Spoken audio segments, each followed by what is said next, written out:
Estamos de volta. O delegado da Polícia Civil responde aos estudantes. Aí, quais são as atribuições de um delegado da polícia? Existem várias atribuições inerentes ao cargo. A principal atribuição é presidir a investigação policial. Porque toda a investigação policial ela tem que ser carreada para o inquérito policial. O inquérito policial seria o que popularmente chamaríamos de processo, mas na verdade ele é um inquérito. Ele só se torna um processo quando se inicia a ação penal. E dentro do inquérito a gente procura trazer, angariar a nossa obra-prima. O inquérito policial é obra-prima. Porque nós vamos ter o esclarecimento do crime, na maioria das vezes, nós vamos ter quem cometeu esse crime, nós vamos ter a motivação do crime, nós vamos ter qual foi o instrumento, qual foi a forma de agir. E muitas vezes o que os cursos de direitos não costumam explicar, e a gente aprende isso no dia a dia, na academia, na vivência, é a razão do inquérito ser inquisitivo. E muito se discute a questão do inquérito ser inquisitivo. E um dos pontos que eu deixo claro e que eu quero até aproveitar para deixar isso bem transparente, Rodrigo, é que no inquérito policial, quando a polícia inicia a investigação, ela ainda está de uma certa forma atrás. O que eu quero dizer com isso? Que quando alguém planeja matar uma pessoa, muitas vezes ele já pensou em todos os detalhes. Como é que eu vou fazer? Que arma que eu vou usar? Aonde que eu vou encontrar essa vítima? Como é que eu vou ter que me preparar para esconder as provas, para tentar evitar a ação do Estado? E essa é a razão principal que eu defendo que o inquérito seja inquisitivo. Tem juristas que defendam que isso tem que acabar. Na minha opinião, como delegado de polícia e como defensor da sociedade, da lei e da ordem, eu defendo que não. Por quê? Porque no segundo momento, quando o promotor de justiça, que é o titular da ação penal, ele é o dono da ação penal pública incondicionada. O que é a ação pública incondicionada? É aquela que independe da vontade da vítima. O Estado tem a obrigação, o dever de agir, de apurar e ver se for o caso daquela pessoa processada. Naquele momento em que o promotor oferece a denúncia contra uma pessoa que naquele momento ainda é um indiciado ou pode não estar indiciado ainda, e o juiz recebe a denúncia, inicia-se a ação penal. Aí o autor deixa de ser indiciado e passa a ser réu. Naquele momento, haverá o quê? Um equilíbrio de forças. A balança volta a se equilibrar e será dado uma mais ampla defesa e contraditório. O que um delegado da Polícia Civil precisa ter em mente em uma situação de risco? A primeira coisa que ele tem que ter em mente é a sua segurança e a de terceiros. E sempre, sempre preservar a vida, tanto da vítima e sempre que possível do autor de um crime também. Esse delegado pega os mais diversos casos pela frente. Pega os mais diversos casos pela frente. Inclusive, antes de fazer o concurso, e até para te ajudar a preparar para o concurso, é interessante você fazer um estágio na Defensoria Pública, porque ali você vai estar lidando com a sociedade, diretamente com o povo.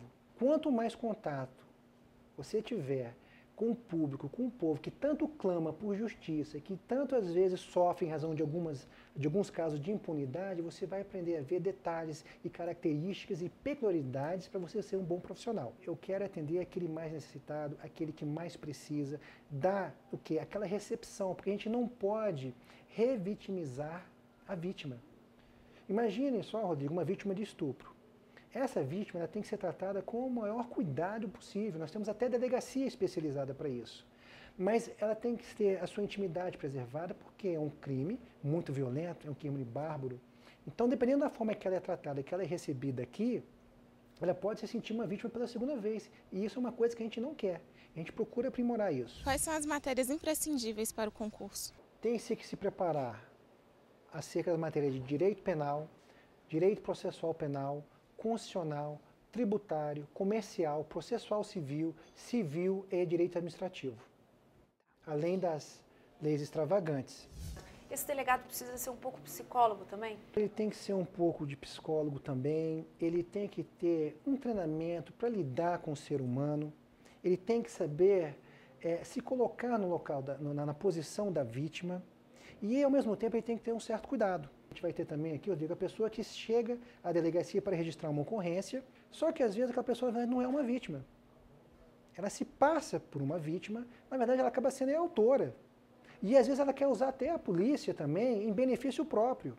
Então a gente tem que se cercar de todos esses cuidados.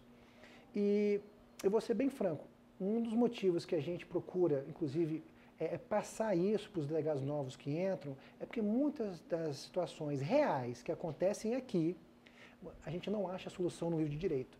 Eu posso abrir qualquer livro de direito, qualquer doutrinador, a gente não vai achar a solução. Somente a vivência, somente a experiência vai nos dar esse feeling para a gente poder tomar decisões certas. Eu gostaria de saber se a Polícia Civil oferece curso de especialização para a formação do delegado. Sim, a Academia de Polícia Civil, juntamente, através de convênios firmados com universidades e faculdades, está sempre treinando e qualificando os seus policiais.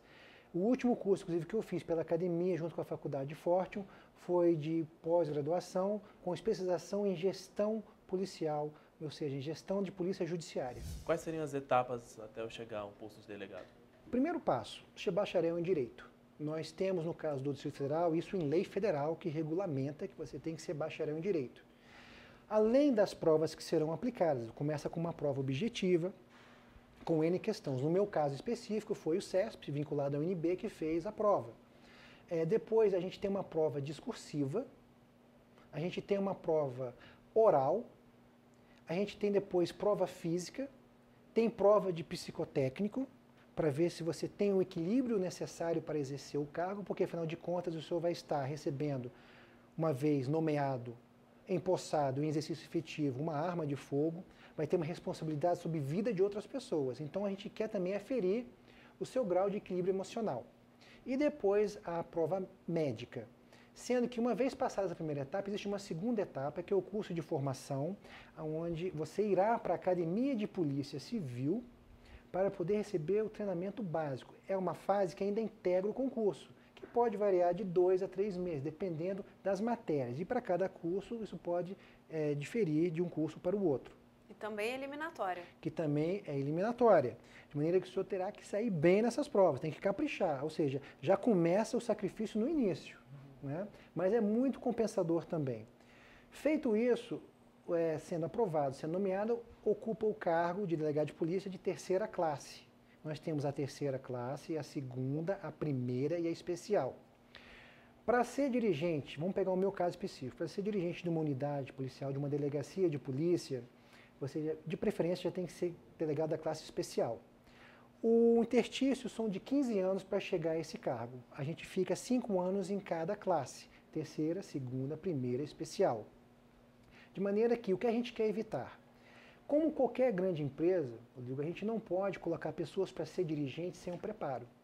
Porque se a gente fosse pegar uma pessoa, um empresário, para ser diretor de uma empresa, sem experiência, o que vai acontecer com essa empresa? Essa empresa vai falir, essa empresa vai quebrar. O serviço público e a delegacia não pode ser diferente. A gente precisa de delegados experientes, delegados com bagagem e que saibam não só decidir as questões jurídicas que vão seguir todos os dias, mas também comandar. A gente precisa, muitas vezes, lembrar que mais do que ser um delegado-chefe, mais do que ser um delegado, a gente precisa ter um espírito de ser líder. E liderança, Rodrigo, a gente não impõe, a gente conquista. Quais são os pontos altos e baixos na carreira? O ponto mais alto é a satisfação de estar servindo e protegendo a sociedade, de defender aquela pessoa que precisa da prestação estatal, da energia da polícia para estar apto a se defender. Os pontos baixos são, às vezes, as frustrações, da gente não conseguir manter uma pessoa presa ou, às vezes, não conseguir chegar à autoria de um crime. No próximo bloco, conheça os livros indicados aos estudantes.